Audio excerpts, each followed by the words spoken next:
Всем привет! Сегодня мы с вами будем оформлять торт. Торт у нас не совсем стандартный, его высота больше, чем любая из его сторон. Поэтому мы сегодня будем его покрывать ганашем. Наш ганаш потерпел некоторые изменения, а вернее не изменения, а мы добавили один ингредиент, который нам позволит быть уверенным в своем торте, то, что он доедет до места в целости и сохранности, и то, что он сможет даже в жаркую погоду стоять и радовать глаз гостей и именинников. Для ганаша мне потребуется белый шоколад, сливочное масло. Я взяла 82%, хотя оно дает некую желтизну крему. В моем случае это меня не пугает, так как я на поверхности буду рисовать и практически там белых места не останется. И вот этот ингредиент, который я буду добавлять, секретный ингредиент, это какао-масло. Именно какао-масло. Если вы, предположим, оставите на столе кусок шоколада и кусок какао-масла, то в жаркую погоду, такую именно как сейчас, когда на кухне 32 градуса, шоколад может деформироваться, какао-масло никогда не деформируется, то есть ему нужны более высокие температуры. И именно какао-масло придаст нашему крему стабильность. Сливочное масло дает нашему крему эластичность, а шоколад вкус. Ну все, поехали. Мы для начала какао-масло растапливаем в микроволновке. Почему мы не делаем это сразу вместе с шоколадом? Так как какао-маслу нужно больше времени, чтобы растопиться. Можно это делать и на водяной бане. Подтопили, и теперь отправляем половину из общего количества шоколада.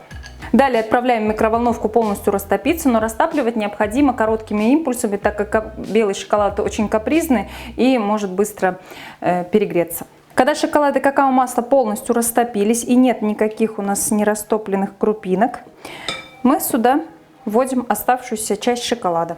Все хорошо перемешиваем, пока вторая порция шоколада также не растопится. Добавив вторую часть шоколада, мы остудили нашу смесь.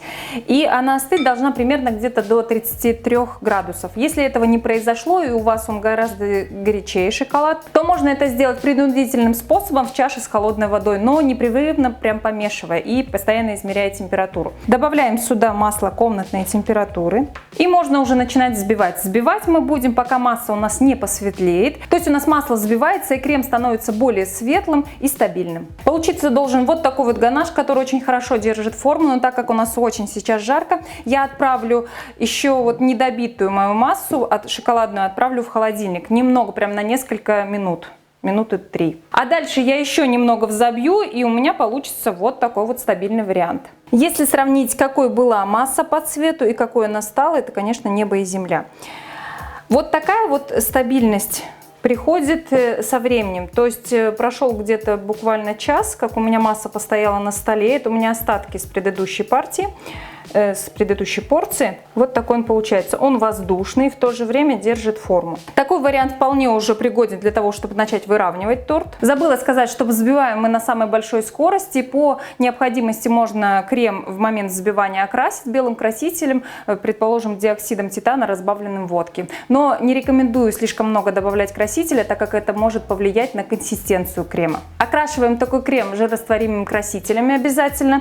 И также можно добавлять небольшое количество диоксида титана для лучшей цветопередачи. Свой квадратный торт, который мы собирали в прошлом видео, я выровняла ножом, то есть чтобы были более прямые углы у него, и далее начала выравнивать кремом. Сначала наношу черновой слой, чтобы собрать все крошки, а затем уже в 2 этапа выравниваю торт до ровного состояния. Периодичность между этапами составляет примерно 10 минут. В это время торт находится в холодильнике. Примерно у нас получается сантиметровый слой крема. И я сейчас покажу, насколько он крепкий. То есть я поднимаю торт вместе с подложкой, и торт не отходит от подложки. Войди, я сам открою. Поверхность достаточно твердая, но когда торт постоит при комнатной температуре, она немного станет мягче, но форму торт не потеряет ни в коем случае за счет именно какао-масла. Теперь я могу приступить к оформлению торта. На торте еще Никита захотел, чтобы были шоколадные элементы. У меня здесь темперированный шоколад. Темный. Будут цифры. Я буду использовать вот такую вот поликарбонатную форму. Здесь у меня цифры. Еще у меня есть такие же поликарбонатные формы для изготовления конфет. Но так как у нас сейчас очень жарко, то пока с конфетами я решила немного повременить. Продаются такие формы в успешном кондитере. Кстати, не забывайте, что до конца этого месяца еще действует акция. При покупке любого товара вы получаете 2 подарка. Это помимо 6% скидки по промокоду «Я Тортодел». Ну, к формам мы еще с вами вернемся, будем делать конфеты. Очень красиво получаются конфеты. Фото в Инстаграм я уже выставляла с ними. А сегодня сделаем только цифры. Из остатков шоколада я еще также сделаю полусферы, которые будут украшать мой торт. Форму внутри я протерла спиртом и вытерла ватным диском насухо. Моются они очень легко. Единственное, что не нужно использовать каких-либо таких жестких губок, чтобы не было царапин. А то потом некрасивые будут изделия. И у нас тут через неделю еще день рождения у племянника, ему будет 8 лет. Мы на всякий случай еще сделаем цифру 8. Я использую более быстрый способ застывания темперированного шоколада. Я просто отправляю в холодильник и жду, пока у меня шоколад остынет до 15 градусов.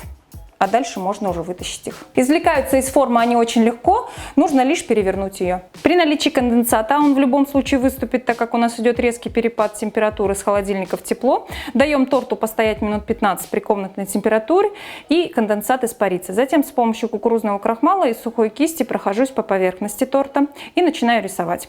На этом торте рисую водорастворимыми красителями с диоксидом титана, разбавляю водкой. Покрытие стабильное, торт выдержал транспортировку при 35 градусах на жаре, без кондиционера, и еще он стоял в беседке на празднике. Гостям понравился вкус крема, а мне понравилось то, что мой торт не деформировался. К ганашу отлично прикрепляются картинки из сахарной бумаги, также можно добавить элементы из мастики или из пластичного шоколада. В этом году у Никиты был вот такой торт, он его полностью придумал сам, изображение искал в интернете, которое мама должна была нарисовать на поверхности торта, полностью какие должны быть цифры, шары, какой должен быть вкус у торта.